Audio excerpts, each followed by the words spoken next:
আজকে কষ্ট করে আমাদের অধ্যক্ষ স্যার জনাব প্রফেসর শরীফুল সাইদ স্যার উপস্থিত হয়েছেন, আমাদের প্রফেসর মোস্তফিজুর রহমান স্যার উপস্থিত আছেন, দর্শক বিভাগীয় প্রধান প্রফেসর আজহারুল ইসলাম স্যার, শিক্ষক পরিষদের সম্পাদক জনাব মোহাম্মদ সাখাওয়াত হোসেন এবং রাষ্ট্রবিজ্ঞান বিভাগের আমি মোহাম্মদ আব্দুল মতিন আমাদের ম্যাডাম উপস্থিত আছেন এবং সেই সঙ্গে ছাত্রছাত্রীরা।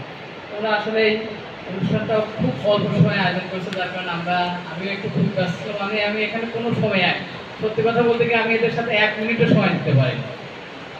তো যাই হোক, তারপরে তোমরা শত ব্যস্ততার মধ্যে উপস্থিত অনুষ্ঠানটা আয়োজন করতে পেরেছো।